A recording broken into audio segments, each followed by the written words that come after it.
എല്ലാവർക്കും tech day multiply. So നമ്മൾ discuss ചെയ്യാൻ പോകുന്ന സ്നാപ്ഡ്രാഗൺ എക്സ് എലീറ്റ് പ്രോസറിനെ കുറിച്ചാണ്. സോ എക്സ് എലീറ്റ് നമ്മൾ ശരിക്കും കേൾക്കുമ്പോൾ പറഞ്ഞാൽ ഒറ്റ പ്രോസറാണെന്ന് ചോദിക്കും. അങ്ങനെയല്ല, അതിന് മൂന്ന് വേരിയൻറ്റും കാര്യങ്ങളൊക്കെ വരുന്നുണ്ട്. സോ അതൊക്കെ നമുക്ക് നോക്കാം എങ്ങനെയുണ്ടെന്നൊക്കെ. സോ ഇന്ത്യയിൽ ആദ്യമായിട്ട് വന്നൊരു ലാപ്ടോപ്പ് എന്ന് പറഞ്ഞാൽ HP യുടെയാണ്. HP യുടെ ഒമിനി ബുക്ക് എക്സ് എന്ന് പറഞ്ഞൊരു ലാപ്ടോപ്പാണ്. പിന്നെ വേറൊരെണ്ണം കൂടി ഉണ്ട്, അത് നോക്കട്ടെ. അത് ഇവിടെ എങ്ങനെ കിടപ്പുണ്ടാവും. അതിവിടെ HP എലീറ്റ് ബുക്ക് എന്ന് പറഞ്ഞാൽ ഈ രണ്ടിൽ ഉപയോഗിക്കുന്നത് പറഞ്ഞാൽ X1E 78-100 എന്ന് പറഞ്ഞൊരു വേരിയൻ്റ് ആണ്. എക്സ് എലീറ്റിൻ്റെ തന്നെ വേരിയൻ്റ് ആണ്. ഇതിന് 3 വേരിയൻ്റ് ഉണ്ട്, ഞാൻ പറഞ്ഞില്ലേ, അതാണ്.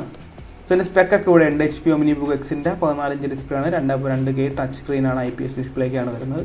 16 GB LPDDR 5X RAM, 8458 MHz ഒക്കെയാണ് വരുന്നത്. ഇനി നമ്മുടെ എക്സ് എലീറ്റിൻ്റെ കാര്യം നോക്കാം. സോ എക്സ് എലീറ്റിൻ്റെ കാര്യം നമ്മൾ നോക്കുകയാണെങ്കിൽ എങ്ങനെ പ്രോസസ്സർ കണ്ടുപിടിക്കുക എന്നുള്ളതാണ്. നമ്മുടെ AMDയുടെ Ryzen 5 7540U എന്നൊക്കെ പറയില്ല, അത് കണ്ടുപിടിക്കത്തില്ല. അതുപോലെ തന്നെയാണിത്. സ്നാപ്ഡ്രാഗൺ എക്സ് സീരീസ് ആണ് ഇത്. 1 എന്ന് പറഞ്ഞാൽ ഫസ്റ്റ് ജനറേഷനാണ്.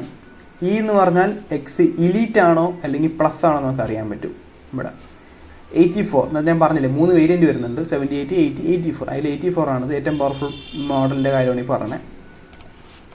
സോ അതിന് ഈ 3 തമ്മിലുള്ള വ്യത്യാസം നോക്കാം. ഞാനത് 78, 80, 84 ഇതാണ് 3 SKU എക്സ് എലീറ്റിൻ്റെ. ഇത് മാറ്റിയേക്ക് ഇതാണ് 3 വേരിയൻറ്റ്. ആദ്യം കോമൺ കാര്യം പറയാം. 3ലും 12 കോറാണ് വരുന്നത്. 3ലും 42 MB level 1, level 2, level 3 combined ആണ് ഈ കാണിക്കുന്നത് 42 MB. പിന്നെ 3ലും സെയിം പെർഫോമൻസ് ഉള്ള NPU ആണ് ഉപയോഗിക്കുന്നത്. 48 ടെറ ഓപ്പറേഷൻ പെർ സെക്കൻഡ് ആണ്. 3ലും സെയിം മെമ്മറി കൺട്രോളറാണ് ഉപയോഗിക്കുന്നത്. LPDDR 5X 8448 MHz. ഇനി വ്യത്യാസം പറയാം.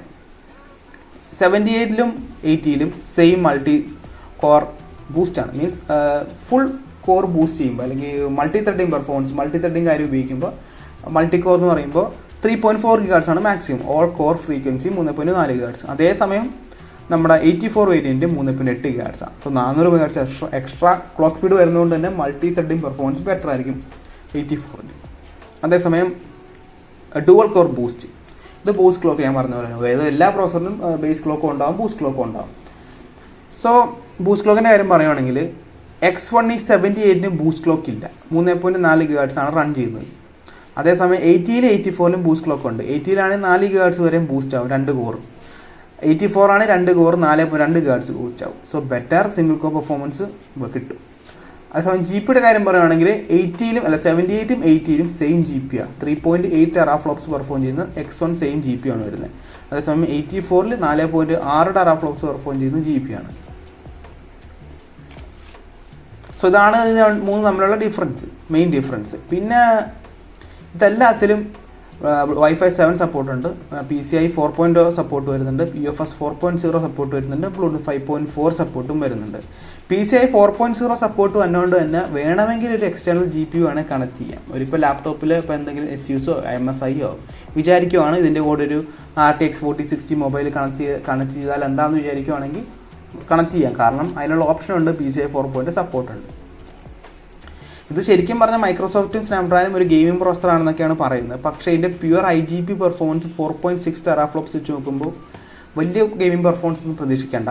ഇതൊരു ഫസ്റ്റ് ജനറേഷനാണ് ശരിക്കും പറഞ്ഞാൽ എക്സ് എലീറ്റ് ക്വാൾക്കത്തിൻ്റെ.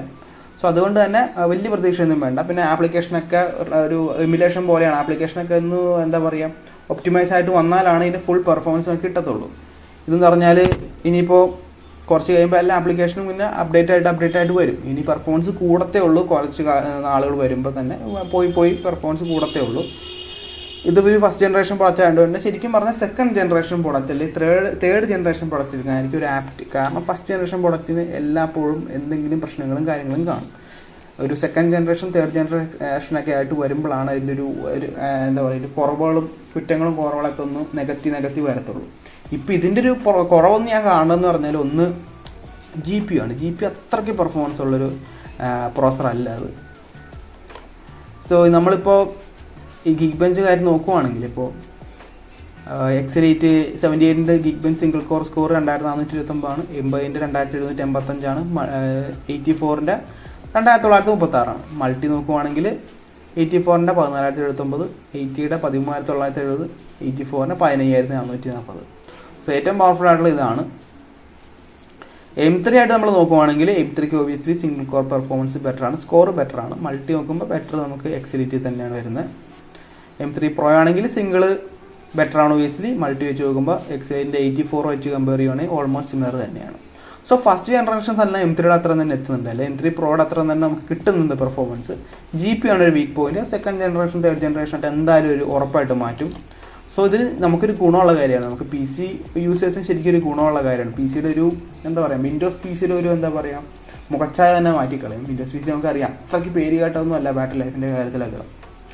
എത്ര എഫിഷ്യൻറ്റ് പ്രോസർ ഇറക്കിയാൽ പോലും ഇപ്പോൾ AMD ആണ് കമ്പാരിറ്റീവ്ലി, ഇപ്പോൾ ഇന്റലായിട്ട് കമ്പയർ ചെയ്യുമ്പോൾ ഇച്ചിരി എഫിഷ്യൻറ്റ് പ്രോസർ ആക്കുന്ന AMD ആണെങ്കിൽ പോലും ഒരു കുറവുകളും കുറ്റങ്ങളൊക്കെ ഉണ്ട് ശരിക്കും ബാറ്ററി ലൈഫിൻ്റെ കാര്യത്തിൽ. ഒരിക്കലും ഒരു ARM CPU അത്രയും എഫിഷ്യൻ്റ് ആവത്തില്ല ഒരിക്കലും ഒരു x86 പ്രോസർ, നമുക്കറിയാം അത് തന്നെ. സോ ഇതൊരു വളരെ പ്രോമിസിംഗ് ആയിട്ടുള്ളൊരു പ്രോസറായിട്ടാണ് എനിക്ക് തോന്നിയിരിക്കുന്നത്. ഒരു കുറ്റങ്ങളോ കുറവോ അങ്ങനെ വളരെ ഇല്ല. ഫസ്റ്റ് ജനറേഷൻ പുറത്തായതുകൊണ്ട് അതിൻ്റെ ഒരു കുറവ് എന്തായാലും ഉണ്ടാവും. GPU ആണ് ഒരു വീക്ക് പോയിന്റ് ഇതിനുള്ളത്. പക്ഷേ നമുക്കൊരു ഗെയിമിംഗ് ആയിട്ടുള്ളൊരു പ്രോസറായിട്ട് എനിക്ക് തോന്നുന്നില്ല. അവർ പറഞ്ഞിട്ടും അവരിപ്പോൾ സ്നാപ്ഡ്രാഗൺ പറഞ്ഞ ഗെയിമിങ്ങിനൊക്കെ അടിപൊളിയാണെന്നാണ്, പക്ഷേ അത്രയ്ക്ക് പെർഫോമൻസ് ഒന്നുമല്ല. 4.6 ടെറാഫ്ലോപ്സ് എന്ന് പറഞ്ഞാൽ വലിയ പെർഫോമൻസ് ഒന്നുമല്ല. കാരണം എന്ന് പറഞ്ഞാൽ നമ്മുടെ AMDയുടെ 7840U അതിലുള്ള 780 എന്ന് പറഞ്ഞാൽ അതിൻ്റെ GPU പെർഫോമൻസ് എന്ന് പറഞ്ഞാൽ 8.6 ടെറാഫ്ലോപ്സാണ്. അപ്പോൾ ഡിഫറൻസ് നിങ്ങൾക്ക് മനസ്സിലാവും. പിന്നെ ഇന്റലിൻ്റെ ഇപ്പോഴത്തെ ഇന്റൽ അൾട്രാ 7 155H എന്ന് പറഞ്ഞാൽ അതിൻ്റെ അതും ഇതിനേക്കാളും ബെറ്റർ ആയിട്ടുള്ള IGPU ആയിട്ടാണ് എത്തുന്നത്. സോ നമുക്കറിയാം. സോ ഇത് അത്രയ്ക്കൊരു ഗെയിമിംഗ് പ്രോസർ അല്ല, പക്ഷേ ഡേ ടു ഡേ ടാസ്കൊക്കെ അടിപൊളിയായിരിക്കും. ഒരു ലാഗോ ഒരു കാര്യങ്ങളും ഉണ്ടാവില്ല. ബാറ്ററി ലൈഫൊക്കെ വേറെ ലെവലായിരിക്കും. സിനിമയൊക്കെ ഇഷ്ടംപോലെ സമയത്ത് കാണാം. ബാറ്ററി ലൈഫൊക്കെ എന്താ പറയുക സ്റ്റാൻഡ് ബൈ ടൈമൊക്കെ പൊളിയായിരിക്കും. പക്ഷേ ഇവിടെ നമുക്കൊരു പ്രശ്നം, ഇന്ത്യയിലൊരു ഒരു പ്രശ്നം എന്ന് പറഞ്ഞാൽ പ്രൈസിംഗ് ആണ്. പ്രൈസിംഗ് ആയിരിക്കും മെയിൻ പ്രശ്നം. ഈ പ്രോസറൊക്കെ വെച്ചിട്ട് കിടക്കാച്ചി പ്രോസറൊക്കെ വെച്ചിട്ട് വേണമെങ്കിൽ 1.5 ലക്ഷം രൂപയൊക്കെ വെച്ച് ആരും എടുക്കാൻ പോകുന്നില്ല. ഒരു മാന്യമായിട്ടുള്ള പ്രൈസൊക്കെ കൊടുത്തു കഴിഞ്ഞാൽ ഒരു 60-65,000 രൂപയ്ക്കൊരു ഈ മോഡലൊക്കെ വെച്ച് ഇറക്കി കഴിയുവാണെങ്കിൽ അടിപൊളിയായിരിക്കും. നല്ലൊരു വിറ്റ് പോലെ ഇരിക്കും ഉണ്ടാവും. ഓഫീഷ്യൽസിനൊക്കെ പറ്റിയ സാധനമാണ് X8ൻ്റെ ഈ മിഡിൽ ലെവൽ വരുന്ന പ്രോസർ.